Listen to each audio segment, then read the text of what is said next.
Assalamualaikum warahmatullahi wabarakatuh. Kali ini kita akan membahas materi tentang jujur, amanah, dan istiqomah.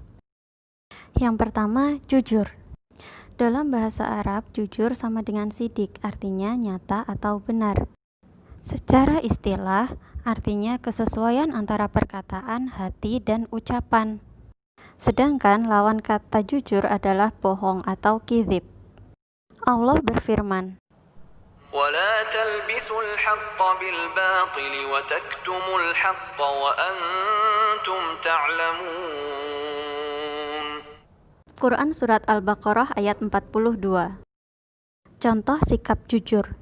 Momo anak yang rajin, ia tetap ke sekolah meskipun sedang sakit perut. Di tengah jam pelajaran, Momo tidak tahan lalu buang air di celana. Teman sekelas Momo heboh.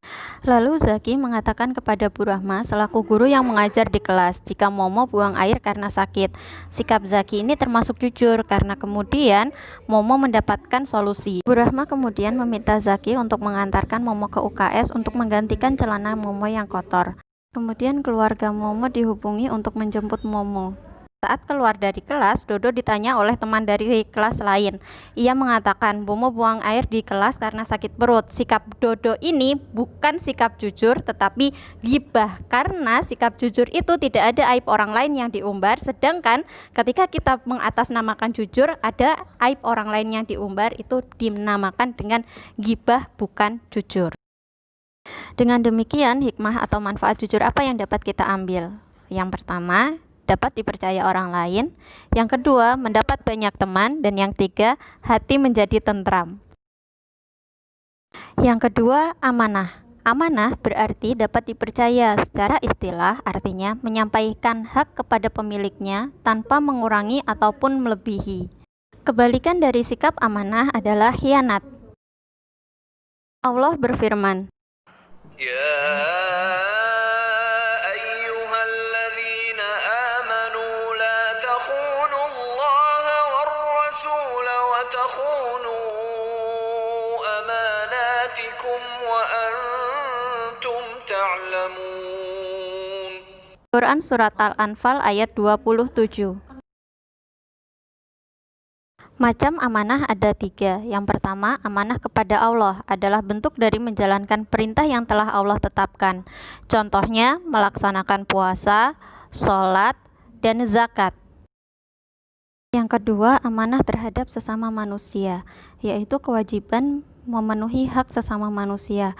Contohnya, jika kita dititipi barang, kita jaga dengan baik. Jika kita dipercayakan rahasia orang lain, maka kita simpan baik-baik.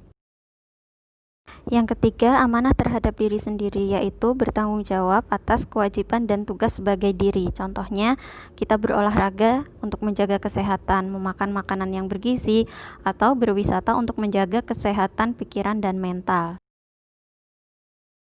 Lalu hikmah dan manfaat ketika kita menjadi orang yang amanah adalah yang pertama, mendapatkan kepercayaan orang lain, dihormati, dihargai, dan mendapat simpati dari semua pihak. Yang ketiga, hidup berkah dan dimudahkan segala urusan, serta manfaat dan hikmah yang lainnya. Ketiga, istiqomah, yaitu tegak lurus. Secara istilah berarti teguh pendirian dalam menjalankan perintah Allah dan tidak goyah dalam menghadapi ujian ataupun masalah. Kebalikan dari istiqomah itu tughyan, artinya melampaui batas. Allah berfirman, Innal ladzina qalu rabbuna Allah thumma istaqamu fala khawfun 'alaihim wala hum yahzanun. Quran Surat Al-Ahqaf ayat 13. Contoh istiqomah dalam kehidupan sehari-hari. Saat mengerjakan tugas PJJ, Syifa mendengar kumandang azan sholat duhur. Sebenarnya tugasnya hanya tinggal 2 soal. Jika menunggu semuanya selesai akan memakan waktu. Syifa memilih untuk mengambil air wudhu lalu sholat, setelah itu menyelesaikan tugas PJJ. Ini sikap yang ditunjukkan oleh Syifa adalah sikap istiqomah untuk menjalankan sholat dalam kehidupan sehari-hari. Hikmah atau manfaat istiqomah dalam kehidupan sehari-hari: yang pertama, dijauhkan dari rasa takut dan sedih; yang kedua, mendapatkan kesuksesan dunia dan akhirat; dan yang terakhir, selalu bersabar dan dilindungi oleh Allah Subhanahu wa Ta'ala. Sekian materi kali ini. Wassalamualaikum warahmatullahi wabarakatuh.